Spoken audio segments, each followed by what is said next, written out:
Today on Getting Real with the Housewives, Taylor Armstrong sat down with us and explained what she really thought of Brandy Glanville joining the Ultimate Girls Trip. I was just kind of speechless almost because I couldn't believe that she was actually saying that was like the hardest year of her life after everything that I went through and my daughter went through. Plus, Dorinda Medley also shares her thoughts on Brandy. Brandy just really loves to party it up. I mean, she made a statement somewhere, I like sober Dorinda, not drug Dorinda. And it's like, well, you were never sober up here. And finally, Phaedra Parks admits that she was warned about Brandy. And if Kenya calls you and says, watch out for Brandy, you like, Lord Jesus, the devil himself has called me to warn me, Lord. All that plus so much more on today's Getting Real with the Housewives. Hey guys, Christina Garibaldi here with Us Weekly's executive producer, Mandy DeCamp, and welcome to a big week of Housewives news. We have Ultimate Girls Trip finally. There's so much to break down. So much Brandy. So much Brandy. Yes, it should be the Brandy Girls Trip or the Brandy because it is all about Brandy all the time. Excited to have all these ladies back on our TV screens. But before we get to all of that, what did everybody have to say about last week's show? You guys were really talking in our comments last week, so we appreciate that. Keep your comments coming. DJ Lovebug says, Erika needs to come to a huge realization that she is no longer rich. It needs to go back to when it wasn't expensive to be me. Which is actually played in this week's episode. It was multiple times. I loved it. Yeah. I mean, it's kind of true, I guess. I mean, she's still very wealthy, but it's not the luxurious lifestyle that she used to have. No.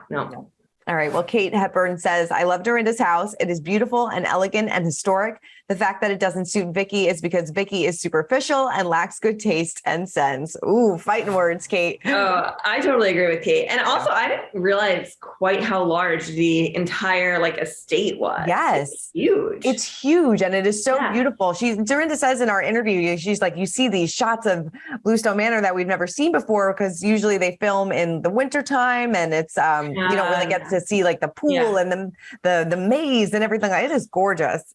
Gorgeous. Absolutely. Love it. All right. Well, we'll talk more about Girls Trip in a little bit. But before we get to all that, let's talk about some of Dorinda's former co-stars, Bethenny Frankel and Jill Zarin, because they recently ran into each other. And if you're a fan of the OG New York Housewives days, you know that these two did not end things nicely. So in a caption on her June 20th Instagram post, Bethenny wrote, so this girl walks onto a plane. So she featured a photo of Jill on her flight sitting nearby her. She added the hashtags mention it all and if wings could talk to the caption. Andy Cohen commented, crew en route with certified checks. Jill shared the same photo writing, pleasant flight, no turbulence. So good to see these two were able to make it through the flight with no arguments. Yes, many years later, but they're doing okay now. Doing okay. I love to see it. All right. Well, we always talk about celebrities joining the cast of Housewives, whether we like it, whether we don't. So Chrissy Teigen was opening up this week. She set the record straight on whether or not she'd be a Real Housewife. She was speaking with Entertainment Tonight about her new courtroom show coming out on the Roku channel called Chrissy's Court. And she said, I grew up on court shows. Honestly, my mom was always the one who had every court show on all the time. And I just remember thinking that they were so mean and scary. A lot of people think that I love conflict or I'd be so good on the Real Housewives or something. I'm always like, no. Instead, she says, I enjoy meditation, big, brutal conflict and attacks and stuff is not me. As for the Real Housewives stars, she'd prefer to watch them on TV instead of interact with them, saying any one of them would scare the crap out of me because they could really go in. So no, I don't think we're going to see Chrissy Teigen on any Housewives anytime soon, sadly. Sadly, I kind of figured she probably wouldn't do it, but maybe down the line, maybe she'll change her mind. Yeah, in 20 years. Right, in 20 years, I could see her maybe in the second half of her career being maybe I'll try Housewives. Yeah, totally. All right. Well, let's get to this giant feud that is developing as we speak pretty much. So Teddi Mellencamp and Vicki Gunvalson, like we said, are feuding. So back in January, Vicki appeared on Teddi Mellencamp and Tamra Judge's podcast, Two Teased in a Pod, and said, I'm a little hurt that you told Tamra that she shouldn't do the podcast with me and that she should do the podcast with you. Well, Vicki responded saying she should. We talked about it. We never mentioned you, Teddi. Her and I were on the same show. We talked about doing a podcast. Next thing I know, lickety split, you're like, oh, Tamra, two T's in a teapot. Now, fast forward to June, Vicki did an interview with Entertainment Tonight saying, I don't know Teddi Mellencamp, but I don't like Teddi Mellencamp. I don't know. Something about her bugs me. Well, then this whole thing erupted and Teddy tweeted saying, any other Bravo fans watching, I love that for you on Showtime with Vanessa Bayer. It's about a girl who scams her way into a job by lying about having cancer. Just feels so familiar. Well, Vicky replied saying, wow, low blow. You know nothing about what transpired with my ex. Of course, talking about Brooke Ayers, who faked his cancer scare back in season 10 of the show. And she said, this is why you only lasted 3 years, me 14. Oh, God. Vicky. Oh my God. So, and further, Teddy posted, be sure to tune into season 2 of Ultimate Girls Trip, starring my friend Tamra. I can only hope Vicky got paid in gas cards because her love tank seems like it's stuck on empty lately. Hope this doesn't have her calling my iHeartRadio boss to take my job again. Vicky fired back saying, what the heck? I never tried to take your job. I'm good, honey. I have a career and oh, my love tank is full and it's not stuck on empty at all. That was rude. Please don't use me for content on your podcast, please. I mean, that interview clip with Entertainment Tonight is pretty funny. She's just like, I don't want to talk about this podcast. I'm not talking about Teddy. She does seem like a little bitter that she's not doing this podcast. Totally. Yeah. I mean, I think it's a funny thing is someone, I think it was Bravo and Cocktails posted this morning that like, even people are taking Vicky's side when it's Vicky versus Teddy, because there's something about Teddy that people don't like. And yes. I like Teddy. I have nothing against her. We've met her before. We've interviewed her. Very nice. But she does have that thing about her, kind of like the Anne Hathaway thing, right? Where it's like some people don't like her, like they don't like her face or something. I don't know what it is. Yeah, no, she just kind of rubs people the wrong way. And yeah, I mean, I would listen to a Vicky and Tamra podcast. I totally would. I know it. When the podcast first came out, I was surprised it wasn't Vicky and Tamra because they are, always attached at the hip. Right. And then we see them together again in Ultimate Girls Trip, which part of me was like, well, maybe I'd rather it just be one of them on this because they do kind of like, it's always the two of them. So I don't know. Yeah. Yeah. No, you're right. I can't wait to see where this goes. I can't wait. They're both relentless. This is going to go on for a very long time. Yeah. Yeah. All right. Well, Andy Cohen accidentally revealed Kyle Richards had recently gotten a breast reduction and shared the news for everyone to hear on live TV during Watch What Happens Live on June 15th. He asked Kyle, how's the breast reduction working out? She responded saying, well, thank you for letting everyone know, Andy. Thank you. He began profusely apologizing, explaining that he assumed she'd already talked about the procedure publicly. After he apologized once more for inadvertently spilling the beans, Kyle assured him that she wasn't upset because she can't keep a secret about herself anyway. She continued, I had a breast reduction surgery. I've never had implants, but I had double Ds. I went in and I said, I want smaller boobs. I don't ever want to wear a bra again in my life. And here I am. She added that the operation took place just 3 weeks ago and that she always wants to be upfront with fans about any plastic surgery she's had done over the years, saying, I've never lied about anything I've done and I've never ever will. People think I did my face, I did this, but really I did not. I will tell you everything. I didn't realize she didn't have implants, to be honest. I know. Same here. I had no idea. Yeah. And actually, I was watching this Watch What Happens Live episode and her boobs looked amazing. So whatever she did, it worked. Whatever she did, it works. But I'm sure Andy did not feel good about outing her on this one. No, I don't think he meant to do that. I don't think he meant to do it either.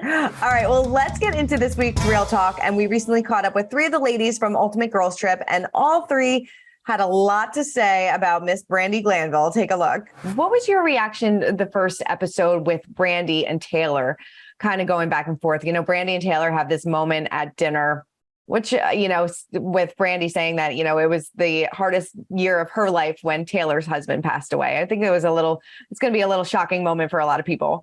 Well, yes, but but what I was really excited to see, and I think what the viewers are going to be excited to see, is you got to remember, we left off with Taylor in Beverly Hills. She was broken. Her husband had committed suicide. She was worried about Kennedy. And then she disappeared. Yeah. And the great thing that you're going to see about Taylor is grown up now, and Taylor is strong, and Taylor is happy. And and Taylor is out there speaking about women and abusive relationships and openly speaking about it with confidence that I think the audience is going to love. Taylor has got her voice. Yeah. She's not that weak, cowering woman anymore. And it is beautiful to see. And it was beautiful to not beautiful, but it was interesting to see them go up against each other because Taylor's not putting up with it. Mm-hmm. What may have been an easy Victim back then isn't anymore. Yeah. And I don't think people are going to be overly thrilled to see that.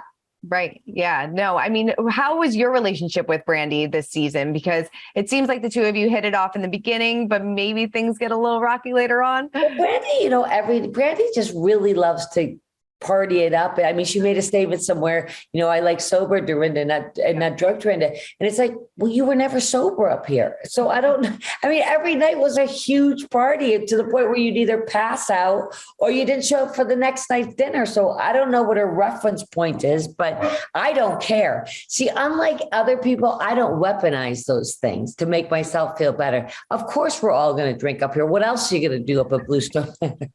Right. And I was fine with it. But, sometimes it got a little crazy and, a little too much. And to be honest with you, there were times when I really just worried about the safety of my house and the safety of her. Did that make you a little hesitant that Brandy was going to come back? Or did you ever think that maybe I'm not going to do this? I would say that was my only trepidation about going on the show, was knowing that Brandy was going to be there. And she and I, of course, have a history from Beverly Hills. And I wasn't sure how we were going to take off from where we left off. Mm-hmm. Yeah. So, I mean, we do see the two of you have, you sit down, try to work some things out, then things explode at the dinner. What was your reaction when you first saw her kind of walk through the door? And were you hoping to kind of mend things, or are you still kind of feeling the feelings from when you guys filmed together way back in the day? Well, I was surprised when Dorinda said that Brandy had called and that she was having some trepidation about seeing me and Tamara and Vicky. And so we all agreed that we were going to go in with a positive attitude and just try to smooth things out a little bit. And then when she walked in, I was like, oh no, here we go. And then we tried to mend things a little. And then of course, everything exploded at the dinner. And, she, for some reason, of all the people I know in this world, has the ability to bring out the worst in me. I mean, we do see, in the first 3 episodes, some tension between the two. How did you feel about her once filming wrapped? You're going to see some ups and downs with us. And I think that we have such a long history that there are some tensions, but also in some respect, we have a bit of a family feeling with one another. So it's almost like fighting with your sister. Yes. Right. I mean, was it shocking? I mean, as a viewer, it was shocking to me when Brandy said that she felt her first season of The Housewives was hard for her because of what happened to your ex. I mean, what was kind of going through your mind when that happened? I know for me, I was shocked. I was shocked too. Yeah. I was just kind of speechless almost, because I couldn't believe that she was actually saying that was like the hardest year of her life after everything that I went through and my daughter went through. I was just really taken aback. I never saw that coming. She didn't have a relationship with Russell. And so I still am shocked, actually, as you can tell. Right. And were you also kind of shocked when she said that she still wasn't sure if you were telling the truth about being abused? That is really hard for me, especially because I am so actively involved in domestic violence prevention and working with survivors and victims. And I speak all over the place, and I am very public about my advocacy. And that is the worst thing that you can do to a victim, is to doubt them or to ever suggest that they might be making something up. If I'm going to make something up, I'm going to make something up good about myself, not that I'm in an abusive relationship. Yeah. And so that to me is harmful to the whole cause. And it didn't make me happy. And I don't think that anyone out there should be saying things like that about victims. I know that you were a little hesitant about Brandy in the beginning, before meeting her. So what was your opinion about Brandy after the show wrapped? Well, you know what? Only because, people were calling me. Well, not really people. Kenya Moore said, watch out for Brandy. And, me and Kenya, we've had a sordid relationship over the years, as everybody knows. Mm-hmm. And if Kenya calls you and says, watch out for Brandy, you like, Lord Jesus, the devil himself has called me to warn me. Lord, I got to watch out. And so when she first came, Brandy has a strong personality. Mm-hmm. And so I was like, well, I don't know. But I went into the whole experience not really knowing anyone. And I really went in it saying, I know every franchise is for entertainment. Mm-hmm. And what people see is cut and edited for TV. And all of us are, personified characters. And so what's beautiful about this show, we break the fourth wall and we're able to obviously talk about things that have happened on the show and what people might not have seen and, some, behind the scenes things that you might not really know. And so that was exciting to me, and so I went into it not really researching anybody. I didn't Google anyone. I'm like, okay, I'm going to come in with a clean slate and give everybody a fair chance. And Brandy is like a wild hound dog. And so she came in just as wild as a road lizard. And I said, oh, she's crazy. And I said, wow, she's really crazy. But I fell in love with her because I think she's so misunderstood. Yeah. Because she's got such a great heart. Mm-hmm. She just doesn't have a filter. Right. She's crazy. She doesn't think before she speaks, but that's the essence of who she is. And that's what really makes Brandy so entertaining because she doesn't have a malicious bone in her body. Yeah. She really does not. I mean, she has great intentions, but you add a little alcohol and it's like gasoline to fire, watch it explode. Exactly. She has become like one of my closest friends in real life. I adore Brandy. I mean, she's like, you got an angel on one shoulder and then the devil. She's like the devil on my shoulder. She's me if I was like on tequila and maybe a little cocaine. Yeah, I mean, Brandy's starting trouble right off the bat. Right off the bat. I mean, she was a great casting for this. I also love that we have Taylor back after everything that she went through. And I think it's a really interesting dynamic to see Taylor and Brandy together after all these years. Yeah, some behind the scenes conflict. What do you think about Brandy?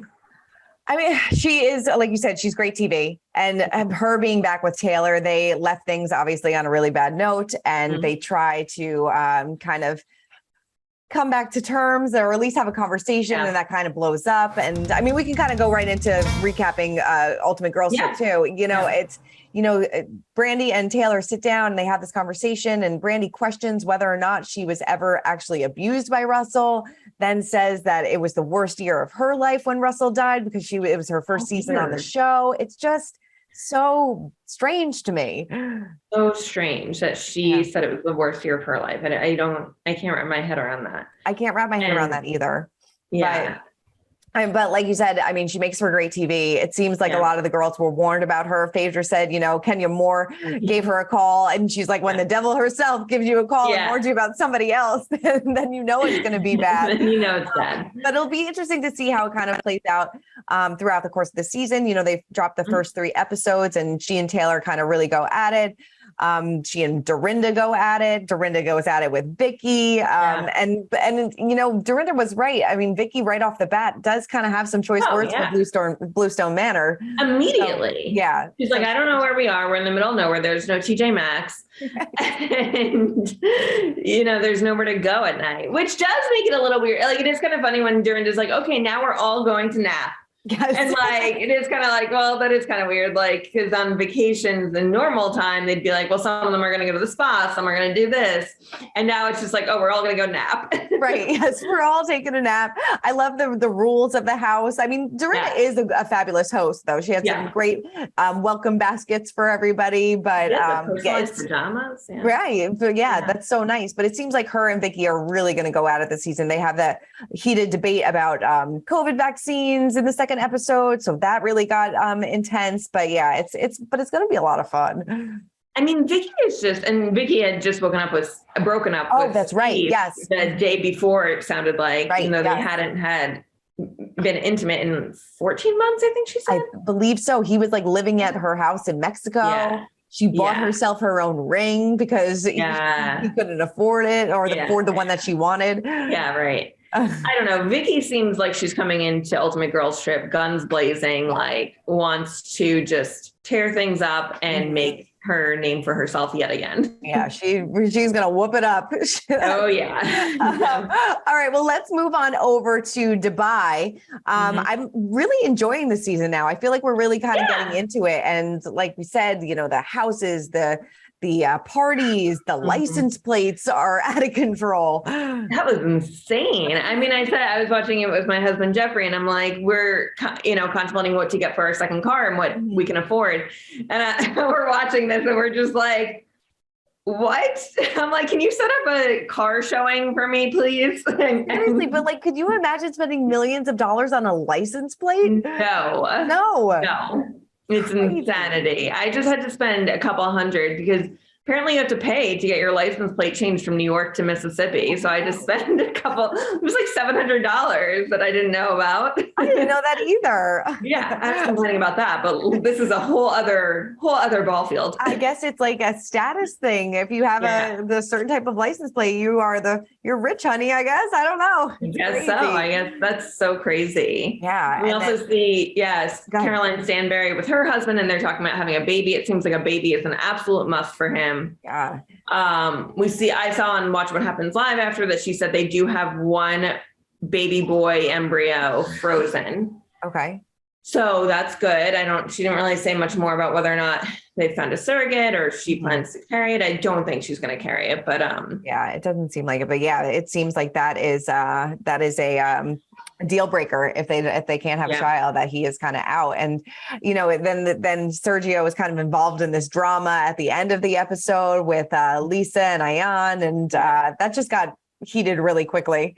Yeah, weird. And then all of a sudden Caroline and Ayan were hugging it out. I'm like, wait a second, you can't forgive each other already. It's only episode 4. It's only episode 4, but now I think that Caroline and Lisa are gonna kind of go at it this season now too. But when we spoke to Chanel Ayan not too long ago, before the season premiered, she and Caroline, I think that this is just a temporary fix. Yeah, they didn't seem like they were on very good terms after the season.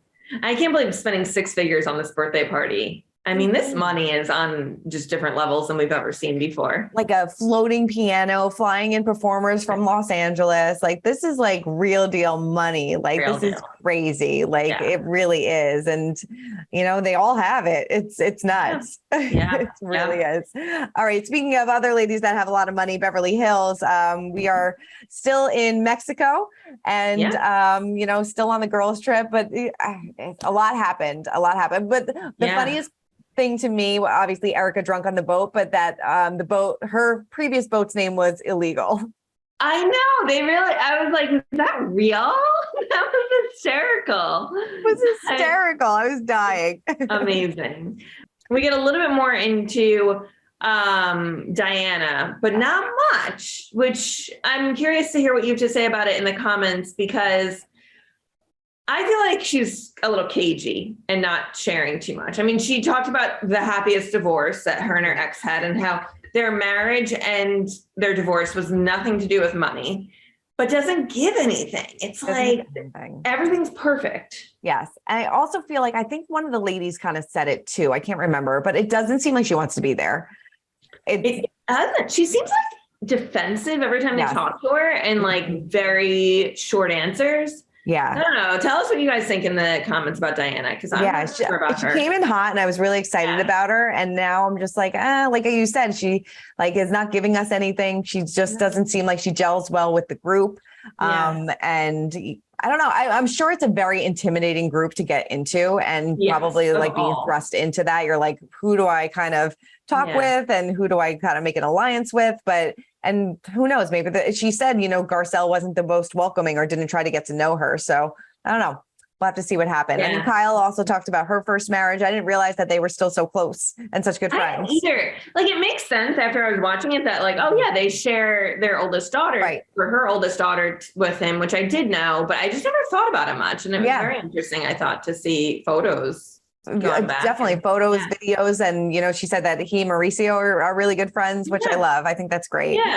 Speaking of really good friends, Sutton and Erika, I guess, are besties again. Topsy twins. Yeah, that was bizarre to me. I mean, I don't blame Sutton for not really believing it, since last time they became friends. Erika in the confessional after was like, "Oh, I'm just doing it so I didn't ruin the trip for everyone."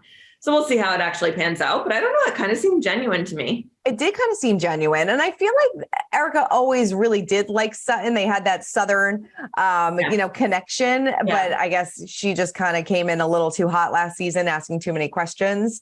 But she was asking questions this episode too, and it didn't seem to bother Erika. I guess maybe it was just her delivery. I don't know.